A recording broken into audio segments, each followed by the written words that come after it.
Olá! Com o aquecimento global, muitos estudiosos do clima já não se surpreendem mais com desastres ambientais como as enchentes que assolaram Minas Gerais em janeiro. Para piorar, a capital, Belo Horizonte, foi construída sobre nascentes de rios.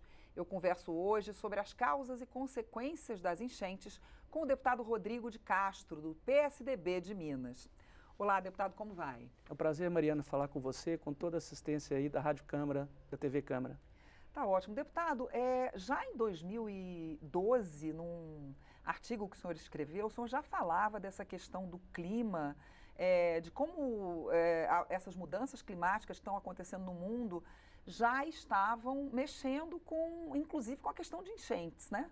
Exatamente, há muito tempo, né, nós acompanhamos aí todo esse estudo, todos os estudos científicos que vêm provando o aquecimento global e as consequências que esse aquecimento provoca na nossa vida, no planeta, enfim.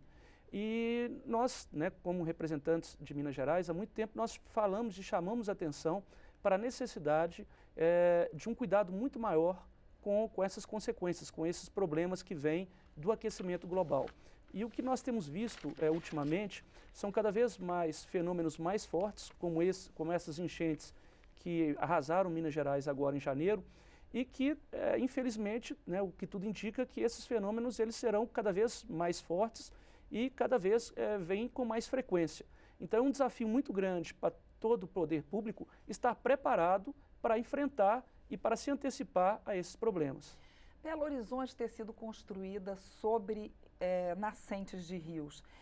E Belo Horizonte foi uma cidade planejada, né? Foi antes de Brasília, mas foi planejada. Isso não foi levado em conta já naquela época? Olha, na verdade eu quero fazer um reparo aí para a sua fala. Belo Horizonte foi uma cidade planejada e um dos motivos para que ela fosse construída ali foi justamente a existência de cursos d'água. Que as pessoas, né, os urbanistas que planejaram a cidade, viram nesses cursos d'água uma fonte de água e de abastecimento d'água para a população. O que aconteceu não foi um erro de concepção. O que aconteceu foi que ao longo do tempo, no processo de urbanização, e depois se perdeu esse planejamento de Belo Horizonte, as sucessivas administrações municipais foram construindo vias sobre os cursos d'água, o que não deveria ter sido feito. E colocaram aqueles canos, exatamente, né, em volta. porque eles passaram a ser poluídos, né, com muito esgoto.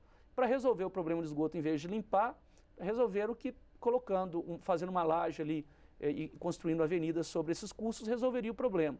Hoje a gente está vendo que isso não resolveu, esses cursos foram poluídos, desviados do seu caminho natural, e a cidade hoje efetivamente está sobre eles. Então, na verdade, foi um problema criado da falta de planejamento.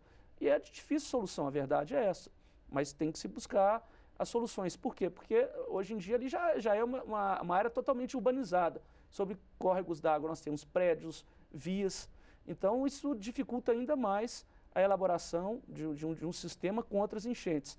Agora, o que realmente... O que poderia ser feito? Exatamente isso. Na verdade, é uma série de medidas que elas têm que ser colocadas em práticas ao longo do tempo. E aí, sem crítica à atual administração ou a gestões passadas, mas apenas uma constatação, é que isso não vem sendo feito, ou vem sendo feito de maneira muito precária, muito devagar. Então, o que acontece? Vem uma enchente como essa, todo mundo fala do problema. Passou um ano, todo mundo esquece.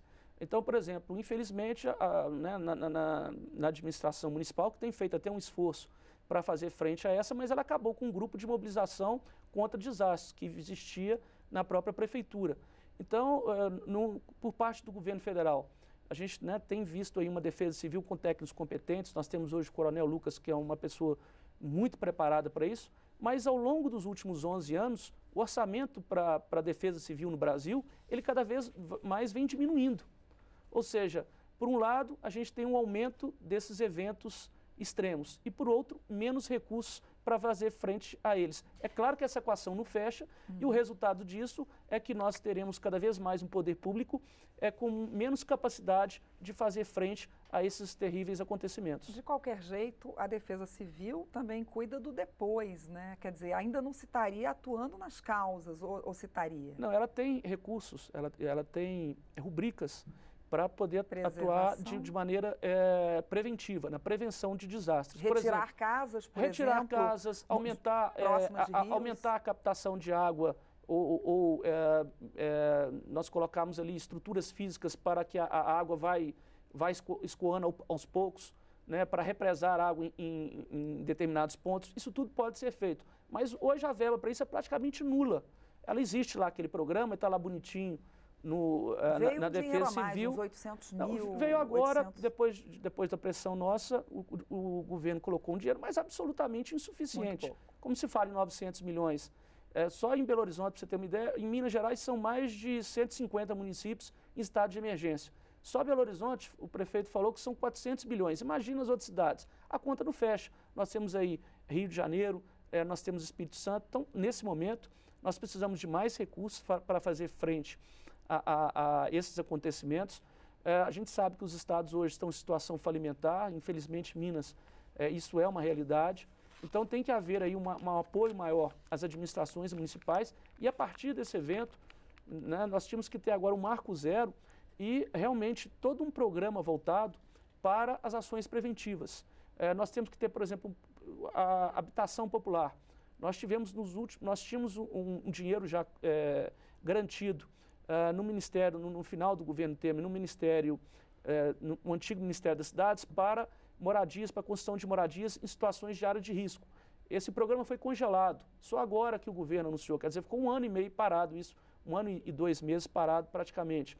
Então, nós temos que olhar a questão da moradia, essa questão aí de nas situações onde os cursos d'água foram construídos, onde a cidade já existe ali, o que pode ser feito para voltar o máximo possível da forma natural, o desassoreamento dos rios, a construção de eclusas, enfim, há uma série de providências que podem ser tomadas e que devem ser tomadas sob pena de, repetidas vezes, essas tragédias aumentarem, porque as chuvas, esses eventos, o aquecimento global, ele mostra que isso será cada vez mais frequente e nós teremos cada vez mais vítimas. Infelizmente, só agora são quase 60 mortos que nós temos, quer dizer, vidas ceifadas, milhares de famílias desabrigadas, um prejuízo incalculável. Isso a gente não pode conviver com isso e achar que isso é natural. Muito obrigada, deputado. É muita coisa para ser feita. Eu conversei com o deputado Rodrigo de Castro, do PSDB de Minas Gerais, sobre as enchentes que assolaram o estado e o que pode ser feito para se evitar outras iguais. Até mais.